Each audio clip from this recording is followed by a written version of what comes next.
Hi, ako si JP mula sa Archdiocesan Shrine of St. John the Baptist. Ang aking tanong, bakit pinako sa krus si Jesus? Bakit hindi sa ibang paraan? Namatay si Jesus sa krus bilang bahagi ng isang banal na plano para sa kaligtasan ng sangkatauhan. Sabi nga ng katekismo, Jesus' violent death was not the result of chance in an unfortunate coincidence of circumstances, but is part of the mystery of God's plan. As Saint Peter explains to the Jews of Jerusalem in his first sermon on Pentecost, this Jesus was delivered up according to the definite plan and foreknowledge of God. Ipinahayag din ni San Pablo na si Kristo ay namatay para sa ating mga kasalanan alinsunod sa mga kasulatan.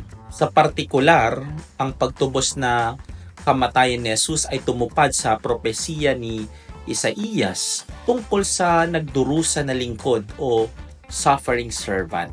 Ang pagpapako sa krus ay isang simbolikong gawa ng sakripisyo, nag-aalok ng kapatawaran para sa mga kasalanan at isang landas tungo sa buhay na walang hanggan. Bagamat ang ibang paraan ng kamatayan ay maaring posible, ang krus sa konteksto ng teolohika ay kumakatawan ng pag-ibig ng Diyos at ang pinakahuling pagkilos ng pagtubos. Mga kapatid, tayo ay nasa mga mahal na araw na. Huwag sana nating sayangin ang mga araw na ito. Huwag nating sayangin ang pag-ibig ng Diyos sa atin.